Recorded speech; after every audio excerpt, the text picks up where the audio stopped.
সূরা মুলকের এমন ফজিলত রয়েছে, আপনি যদি সূরা মুলককে প্রতিদিন রাত্রে যদি পড়েন আর পড়ে ঘুমিয়ে যান, রাসূল সাল্লাল্লাহু আলাইহি ওয়াসাল্লাম বলেছেন সূরা মুলক এমন একটা সূরা যে কাল কিয়ামতের দিন 1400 নম্বর আবু দাউদের হাদিসে এসেছে, কোনো ব্যক্তির ওপর জাহান্নাম ওয়াজিব হয়ে গেছে, কিন্তু লোকটা সূরা মুলক পড়ত। রব্বুল আলামিনের কাছে সে সূরা মুলক আল্লাহ তাআলার কাছে ক্ষমা চাইবেন, রব্বুল আলামিন তুমি ক্ষমা করে দাও। ইয়াশফাউ লাহু হাত্তা ইগফারা, আল্লাহ তাআলার কাছে ক্ষমা চাইবেন, রব্বুল আলামিন তুমি লোকটাকে মাফ করে দাও, ক্ষমা করে দাও। আল্লাহ বলবেন না রে না, আমি ক্ষমা করব না, আমি মাফ করব না।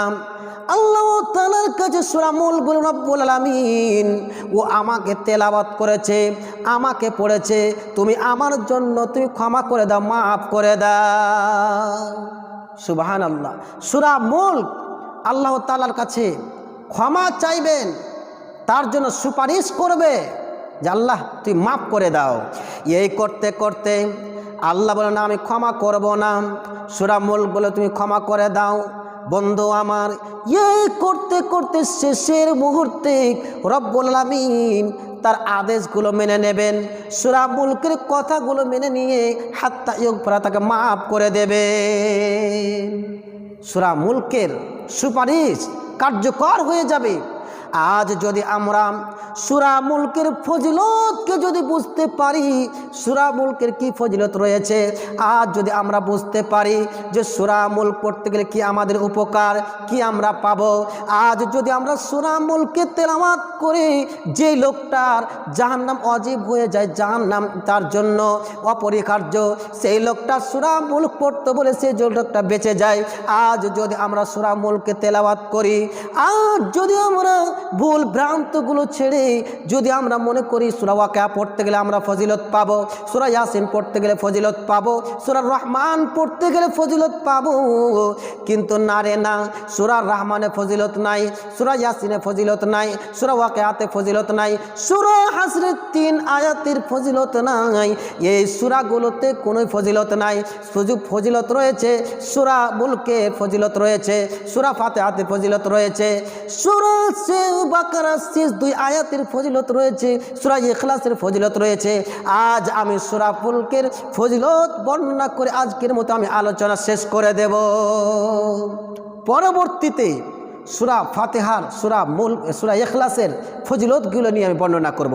কিন্তু সূরা মুলকের ফজিলত আমরা বুঝতে পারলাম যে সূরা মুলক পড়তে গেলে রব্বুল আলামিন তোমার আযাব থেকে রক্ষা করে দেবে। এই জন্য সূরা মুলকের আর একটা মানে আসছে কি, সূরাতুল মানিআ, মানে প্রতিরোধকারী। ধরেন আপনাকে কেউ মারার জন্য প্রস্তুত, আপনার উপরে জুলুম করছে, মারবে আপনাকে, কিন্তু আপনার বাবা, আপনার ভাই বোন, আত্মীয় স্বজন, আপনার মা মারতে দেবে না।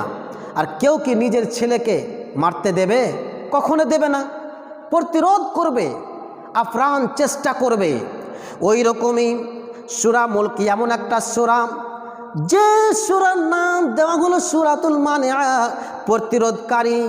আপনার কবরে ফারিস্তারা আযাবের জন্য প্রস্তুত, আযাব দেওয়ার জন্য তারা তৈরি, কিন্তু সূরা মুলক আপনার জন্য ওই আযাবের জন্য প্রতিরোধ করবে। না রে না, একে আযাব দিও না, ই আমাকে তেলাওয়াত করেছে।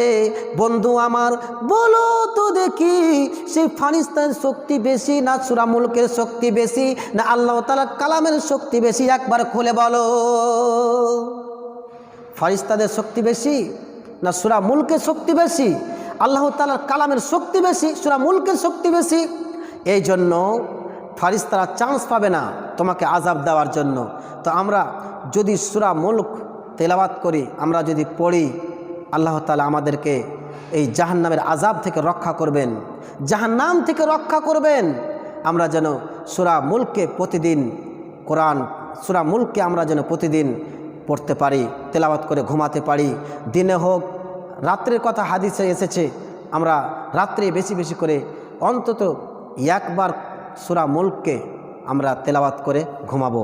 একবার আমরা পড়ে সূরা মুলককে একবার আমরা পড়ে রাত্রিবেলায় ঘুমাবো। আল্লাহ যেন আমাদেরকে পড়ার তৌফিক দান করেন, আল্লাহুম্মা আমিন। এই বলে আজকের আলোচনা এখান থেকেই ইতি টানছি। আসসালামু আলাইকুম ওয়া রাহমাতুল্লাহি ওয়া বারাকাতুহু।